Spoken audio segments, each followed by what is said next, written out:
We had started with the opioid analgesic chapter.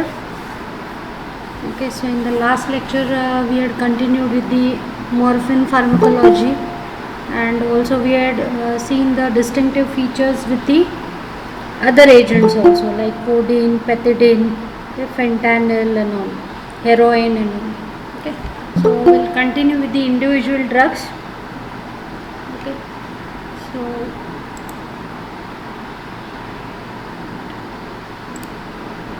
the next drug is the methadone.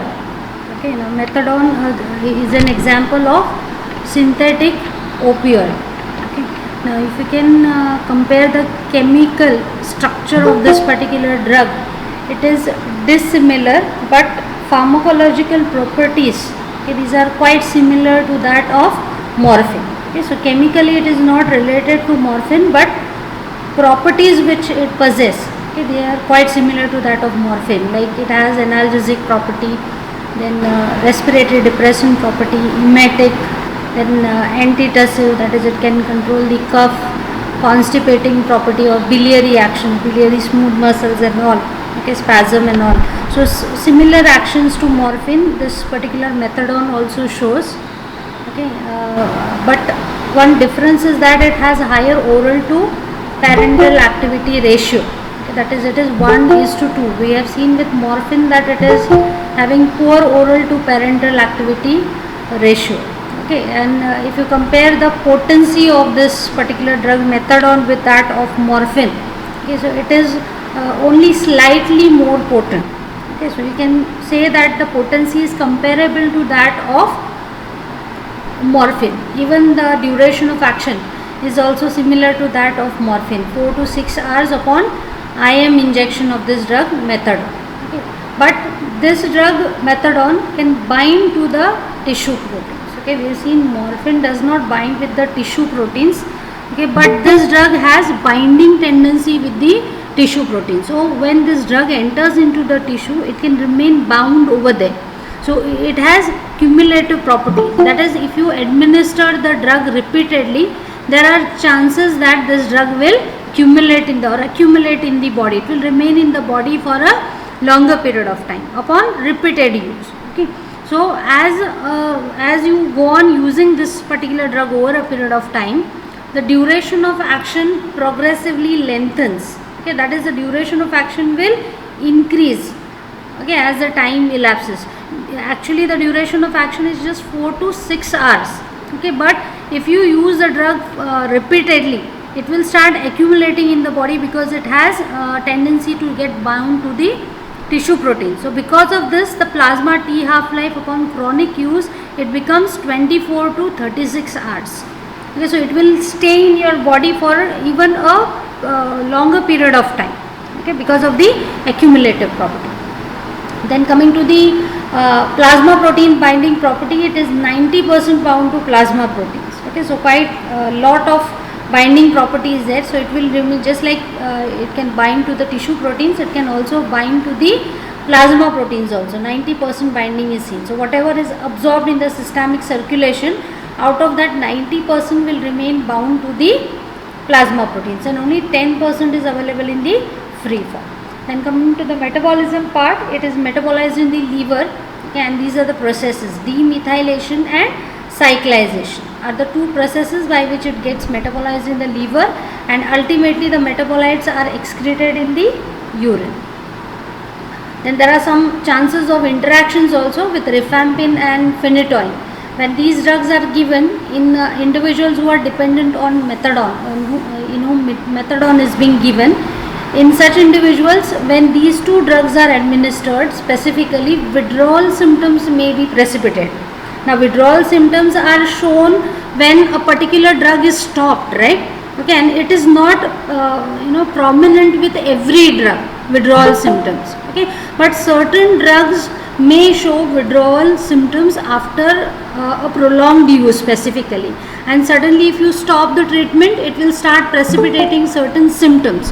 So those are known as withdrawal symptoms. So sudden absence of that drug in your body will start producing certain symptoms, and those are collectively known as withdrawal symptoms. So now this, when a particular individual is being administered with this methadone, and if you give rifampin and phenytoin in such individuals, these drugs can induce the metabolism of methadone. So what will happen? Methadone will get inactivated at a faster rate because of induction of the metabolism. So it will be removed out of the body at a faster rate. So its levels will go on decreasing in the body. So because of that, the withdrawal symptoms may get precipitated in such individuals. Okay, then if you can see the sedative and subjective effects, these are less intense. Okay, we have seen with the morphine it has sedative property, then subjective effects are there, mood changing effects are there. So such kind of effects are not seen with methadone. Okay, so it is not able to give that kick which can be given. It is referred to as high or kick when an opioid analgesic is injected, specifically morphine. It has high abuse liability. So when it is injected by a rapid IV route, it gives that kick, that sense of well-being. So there are more chances of a person becoming dependent on morphine. But such kind of kick is not given by this particular drug methadone. So it has a low abuse liability. Okay, so subjective effects are also less intense. So there are less chances that the person will become dependent upon this particular drug. Okay, if at all it is used over a long period of time. Then coming to the tolerance part. Okay, we have seen with morphine that tolerance also develops to several actions. Okay, but here in this case methadone, tolerance develops more slowly. Okay, and it is because of the filling up of the tissues. This drug has a tendency to accumulate, right? So progressively it will develop the tolerance very slowly. Okay, even the withdrawal syndrome, okay, or the withdrawal symptoms, these are also slow to show the withdrawal symptoms also. It may take 1 to 2 days for it to show the withdrawal symptoms after the discontinuation. So also these are less severe. So they are not quite very much severe, so that the person will show craving, because euphoria or the dependence liability is less with this particular drug. Okay, now coming to the uses. What are the different uses of this methadone? So specifically because it has less abuse liability, and it can help the addicts to leave the habit. Okay, like mostly it is given as a substitution therapy. This is the main use for which methadone is used. Okay, so in those individuals in whom opioid dependence is seen, those who have become dependent on a particular opioid because of the prolonged treatment maybe. Okay, so in such individuals, or maybe in the addicts, so methadone is given in the form of a substitution therapy. Okay, so it is replaced by that particular drug on which that person has developed the dependence. So we have seen that these drugs have the dependence liability. Okay, morphine, heroin or pethidine, they have dependence liability. So what you can do is to relieve that particular person from that habit.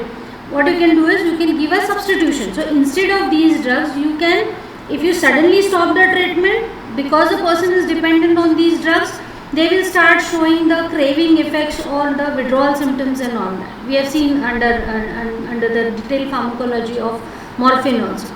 But what you can do is to help such individuals who have become dependent on these drugs, you can replace these drugs by certain amount of methadone.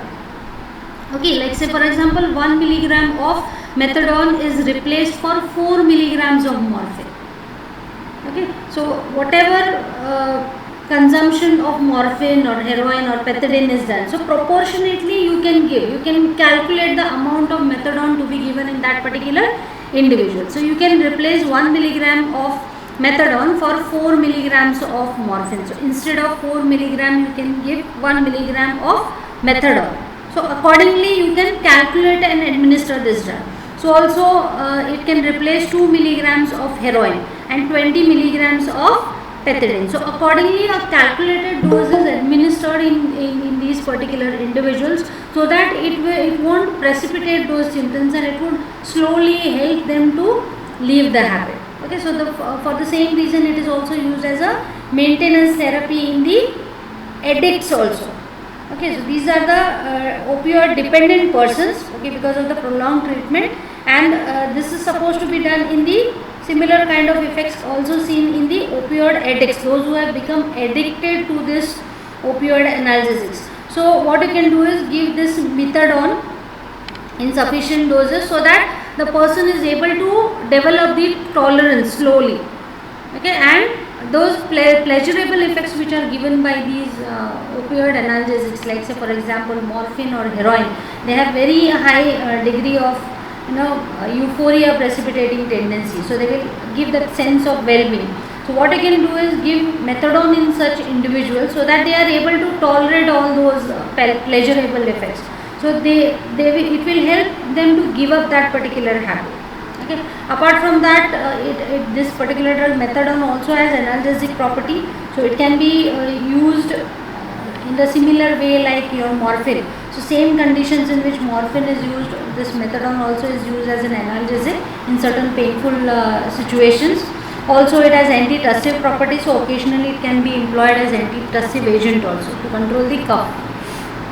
Then the next drug is dextropropoxyphene.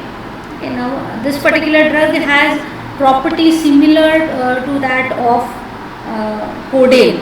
Okay, so its analgesic action, side effects, all are similar to that of codeine, but there are certain differences with the codeine.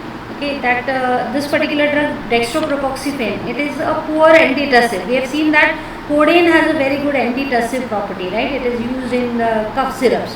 Specifically the dry cough and the irritating cough can be controlled by this. Okay, but this drug has poor antitussive property, so it cannot be used in the cough syrups. As such, it is not very much effective. Okay, as compared to codeine, it is less effective. Okay, then also it is less constipating. We have seen that codeine, the major problem is constipation as a side effect. Okay, so this comparatively this drug is less constipating. It is half as potent as codeine. Okay, so it requires double the dose to produce the same action as that of codeine. Okay, so it is half as potent as codeine. So also it has lower oral to parenteral activity ratio as compared to the codeine. Okay, so orally it is less effective as compared to codeine. So these are the differences. Okay, when you compare the two drugs. Apart from that, overdose.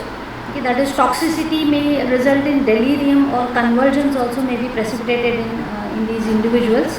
Okay, then coming to the metabolism part, it is metabolized in the liver and the T half-life is quite variable.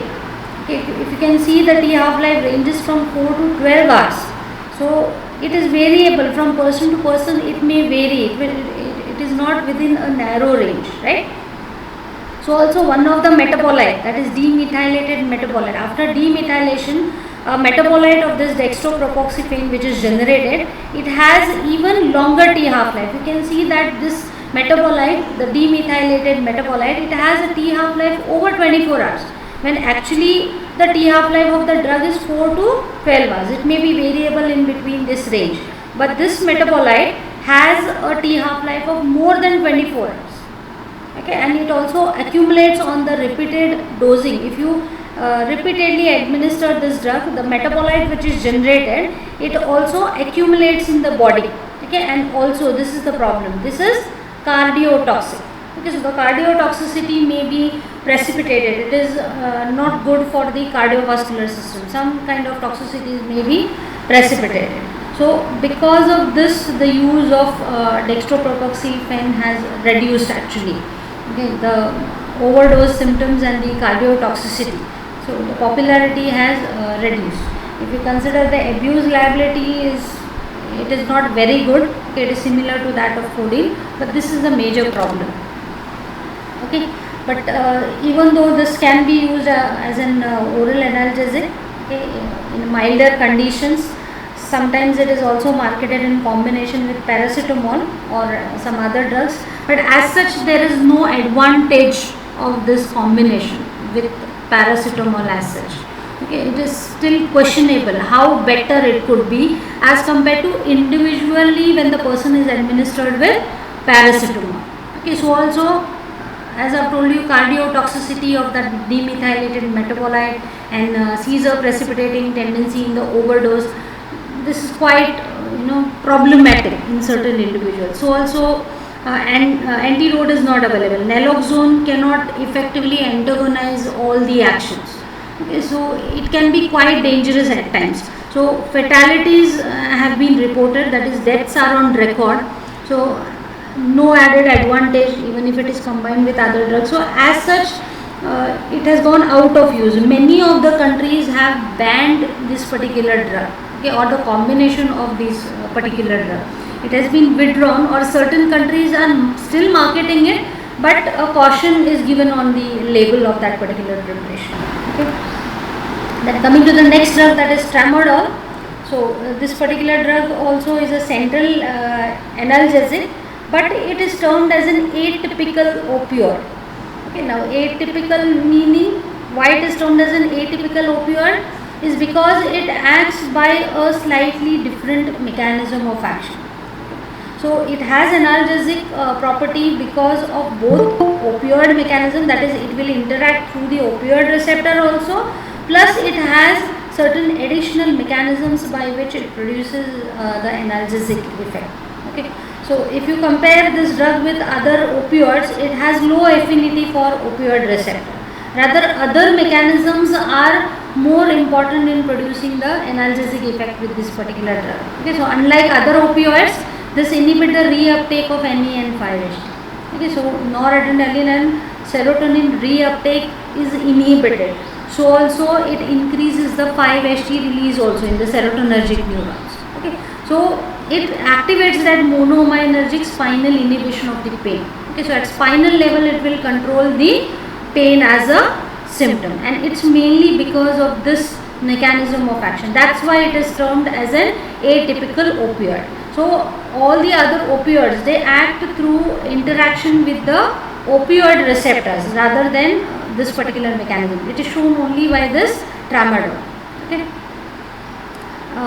So also its analgesic action, since it is having low affinity for this opioid receptors, so its actions, that analgesic action will only be partially reversed by the opioid antagonist. Naloxone is the pure antagonist which is generally used for antagonizing the actions of opioid analgesics.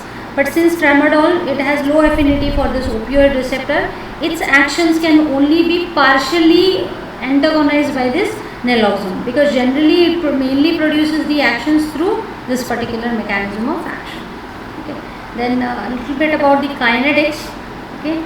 So 100 milligrams of this IV tramadol, it is equianalgesic to 10 milligrams of IM morphine. Okay, so if you can see, the amount of drug which is required is quite high. Okay, so it is requiring 10 times higher dose as compared to morphine.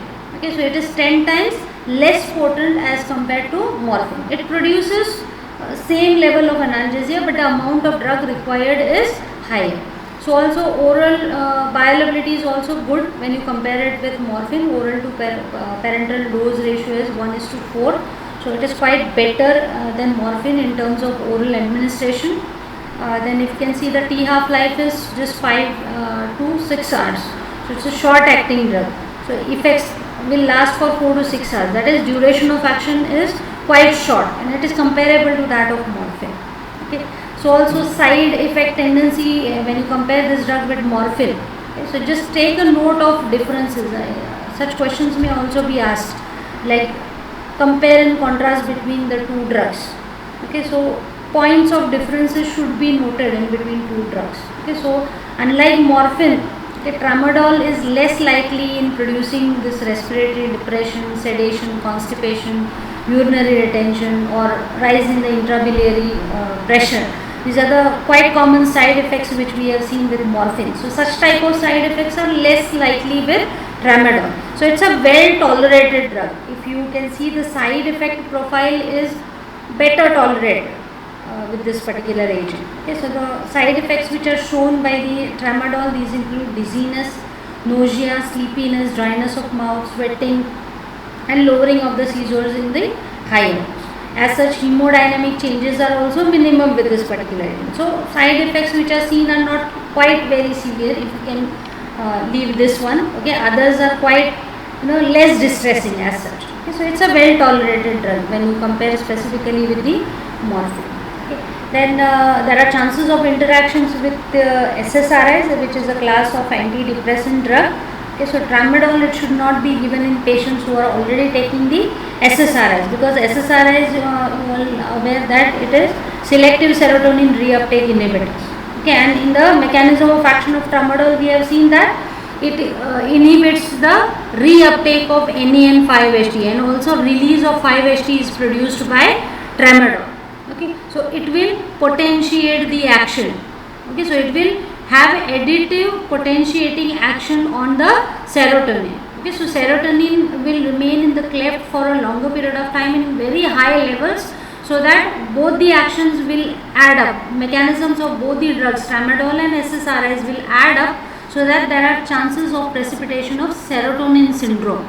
We have seen that there are specific symptoms are precipitated, okay, which are grouped as serotonin syndrome. So because of high levels of serotonin, these adverse effects may be precipitated, which are called as serotonin syndrome. It may be precipitated. So both the drugs are not supposed to be given together. Okay. Coming to the uses of this tramadol, it is used in mild to moderate short lasting pain, okay, which may be due to diagnostic procedures. Some diagnostic procedures are painful, or some injury or surgery. Okay, so mild pain can also be effectively controlled, plus the chronic pain, okay, just like that which is because of the cancer. Okay, so cancer patients also suffer a lot of pain. Okay, so it can be used for mild to moderate pain, short lasting pain also, and chronic pain also. Tramadol, for both kind of pain it is useful. Okay, abuse liability is less likely with this particular drug. Okay, so there are less chances of dose escalation. That is, there are less chances that the person will take this particular drug, okay, over a period of time. Okay, dependence liability is less with this particular individual drug. So this finishes the individual drugs of opioid analgesics. And next part is the uses of morphine and its congeners. So uses of all the opioid analgesics are discussed over here. Okay, so the first and the most important use is as analgesic.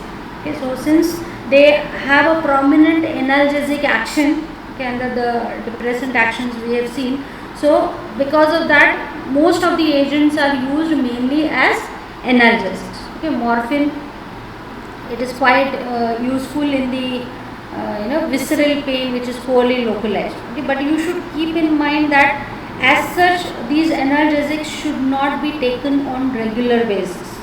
Okay, even morphine, there is one warning that morphine should not be given in undiagnosed pain.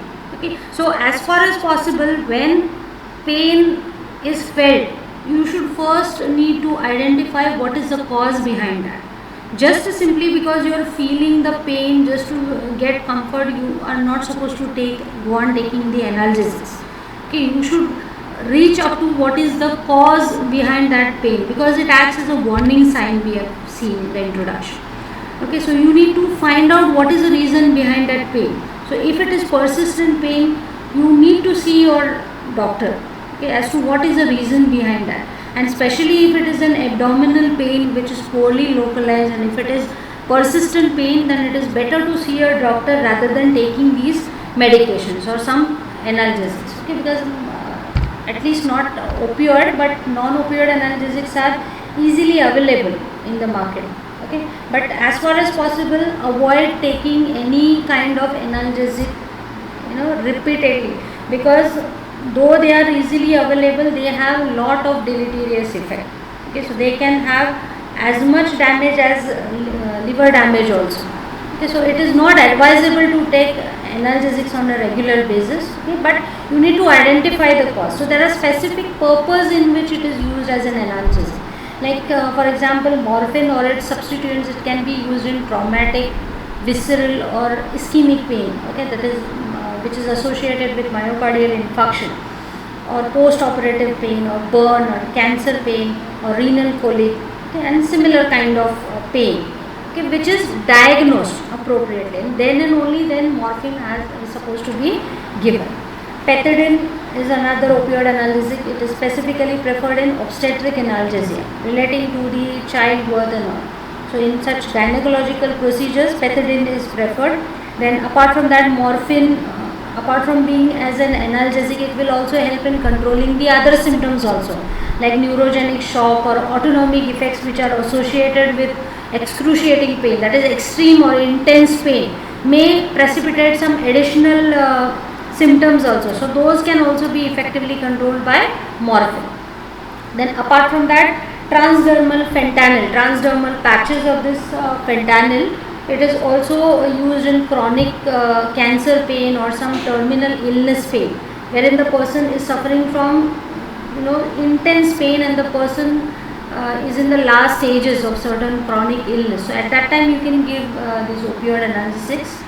Okay, then the next use is as pre-anesthetic medication. We have already seen that morphine and pethidine is used as a pre-anesthetic medication before giving the general anesthesia. Certain medications are given which will extend its use throughout the surgery and even in the the post-surgical period also, or post-operative period also. Then the next use is balanced anesthesia and surgical analgesia. Okay, fentanyl, morphine, pethidine, fentanyl, sufentanil, other drugs which are used in combination with other anesthetics. Okay, so certain anesthetics may not have appropriate analgesic property. So for that matter, you can combine it with certain opioid analgesics so that that purpose will be solved. So nowadays balanced anesthesia is used rather than using a single drug in higher doses. A number of drugs are combined together. So these are the opioid analgesics which are preferably used. Then next is relief of anxiety and apprehensions, especially which is associated with myocardial infarction or after internal bleeding. Okay, like which may precipitate hematemesis. Okay, that is blood in the vomitus or threatened abortions. So in such conditions, it can help to relieve that anxiety and apprehension also. Specifically, morphine has that property. Okay, morphine and pethidine both can be used for relieving these additional features which may be associated with the pain or other internal bleeding and so on. And the next use is acute left ventricular failure. Okay. Now here the meaning of this is we have already covered under the cardiovascular system. Here the ventricles are unable to pump the blood in the appropriate amount. Okay, so the body needs are not met because of this. Okay, because of the left ventricular failure. Left ventricle is the one which pumps the blood throughout the body. Okay, so if this left ventricle is not able to pump the blood efficiently, okay, it may result into the non-availability of sufficient amount of oxygen or nutrients to the various parts of the body. Okay, so it can be quite dangerous. Okay, so in this condition, morphine is quite helpful by IV route. It can relieve this particular condition. Now why and how, what are the reasons by which morphine will be helpful in this condition is that first thing is it reduces the preload on the heart. Okay, that is the amount of blood which is coming back to the heart will be less.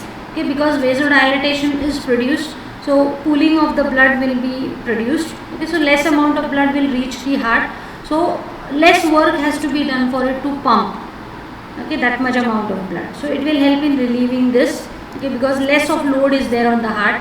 Next reason why it will be helpful is it tends to shift the blood from pulmonary to systemic circuit, we have seen. Okay, where there is more vasodilatation in the systemic circulation as compared to pulmonary circulation. So because of this also it will be helpful. Next is it will allay the air hunger and dyspnea. Okay, so because of this there may be difficulty in breathing. Okay, so that can be relieved by its respiratory depressant property. So also it cuts down the sympathetic stimulation also. Because of its autonomic effects, morphine also will help in controlling the additional symptoms which are seen along with this condition. So this is how it will be helpful. Apart from that, pulmonary edema and all such conditions also can be controlled. Okay, and the next use is cough. Okay, codeine or its substituents which have antitussive property, they can be used to control the dry and irritating cough. Then the next use is diarrhea. Again, codeine, it has constipating property. So because of which it can check the diarrhea. Check meaning to stop the diarrhea. It can control the diarrhea because of its constipating action. So codeine, it has analgesic property also, it has antitussive property also, and it has antidiarrheal property also. Okay, so diarrhea as a symptom can be controlled by codeine. Okay, so infectious diarrhea it cannot be controlled, but the diarrhea as a symptom can be effectively controlled by codeine because of its constipating property. Apart from that, there are certain specific synthetic opioids which are specially used as in the treatment of diarrhea, like diphenhydramine or loperamide. These are specifically used as antidiarrheal. These are opioids. Okay, these are synthetic opioids, but they are used only for this purpose, antidiarrheals. Okay, these two. Okay, so this finishes the uses. Then coming to the opioid receptors. Okay, so these drugs, opioid drugs, specifically mediate their action by binding to specific type of opioid receptors. Okay, so basically there are three type of opioid receptors: the mu receptor, kappa receptor, and the delta receptor. These are the three types of opioid receptors. Coming to the first one, that is mu receptor. So specifically this particular mu receptor, this has very high affinity for morphine. If you compare all the opioids, morphine basically acts through this mu receptor. Okay, and there are certain endogenous ligands also. That is, there are certain endogenous meaning something which is existing in your body naturally. Okay, so there are certain endogenous ligands which have affinity for this mu receptor. So these are the endogenous peptides which are effectively able to bind to this receptor: endomorphins 1 or endomorphins 2. These are the two endogenous peptides which can specifically bind and stimulate this receptor. Okay, whereas the antagonist of this receptor is beta phenyltrexamine. This is the name of the specific antagonist for mu receptor. Okay, and if you can see the location, it is found in periaqueductal gray matter, thalamus, nucleus tractus solitarius, nucleus ambiguous, and area posterior. These are the locations where these mu receptors are found in the brain. And there are two subtypes of this mu receptor, mu1 and mu2. Okay. The next receptor is kappa receptor. This is named so because it has high affinity for ketocyclazocin. Okay, so this is the drug which has high affinity for this receptor. That's why it is known as kappa receptor. Whereas endogenous ligand which can bind to this receptor is dynorphin A. So we will be discussing these endogenous ligands at the end of the chapter also. Then coming to the selective antagonist of this kappa receptor includes norbinar torpimide. This is the selective antagonist for kappa receptor. And again, kappa receptors are of two subtypes: kappa 1 and kappa 3. Other mu, in case of mu it was mu1 and mu2. Here it is kappa 1 and kappa 3. And specifically the type of analgesia which is produced by these receptors is spinal. At the spinal level it will show the action. And the third and the last type of receptor is delta receptor. Here the endogenous ligand is leucine encapsulins or methionine encapsulins. These are the two endogenous ligands which can bind to this receptor, and selective antagonist is naltrexone. Okay. Now coming to the actions. Okay, so this table shows what are the types of actions which are shown by the individual type of receptors. Okay, so mu receptors, it is basically responsible for analgesia. If you can see that analgesia is shown by all the three receptors. Okay, so this analgesia shown by this mu receptors, it can be supraspinal as well as spinal, depending upon which subtype of receptor. Okay, so both at spinal level also or at higher level also the analgesia may be seen by acting at different sites. Okay, apart from that, respiratory depression may be seen because of interaction. So in the bracket they have given which subtype is responsible for this action, respiratory depression. Okay, so all these actions are shown by morphine also, if you can see, because morphine basically acts through mu receptor. So it shows all these effects, right? Analgesia, then respiratory depression, sedation, euphoria, meiosis, muscular rigidity, then reduced GI motility. This is because of the mu2 receptors, physical dependence. Okay, so all these effects are shown by morphine specifically because it binds to the mu receptor. Next, kappa receptor, it is responsible for analgesia. Now When it is mediated through kappa 1 receptor, it acts at the spinal level, or kappa 3 receptors basically it is located in the supraspinal regions, in the higher regions. Then respiratory depression is seen, but it is less as compared to this one. Okay, lower ceiling of respiratory depression is seen over here. Dysphoria, that is a feeling of dislike, or psychotomimetic type of symptoms. Meiosis, again here meiosis, it is of lower degree. Sedation may be seen. Physical dependence, okay, it may be because of the kappa receptor. Reduced GI motility. So these are all the actions produced through kappa receptors. Then delta receptors will produce analgesia. Okay, it can be spinal also and supraspinal also. Then respiratory depression, affective behavior, reinforcing action, that is the sense of well-being which may be produced, or the reward function which may be seen. Reduced GI motility or proconvulsion, this is an important property. The convulsions which may be precipitated, okay, by these opioid analgesics, these are mediated through the delta receptors. So this is to do with the actions which may be mediated through various types of opioid receptor.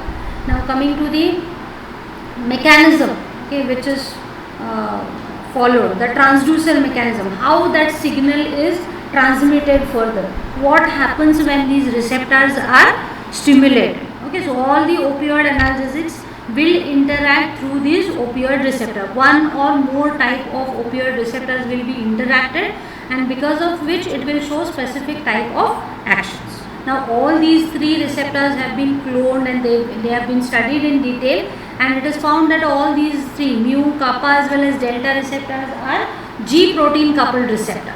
Okay, we all have studied the transducer mechanisms, in which this is the most important one, G protein, GPCR. Okay, so these opioid receptors are also G protein coupled receptors.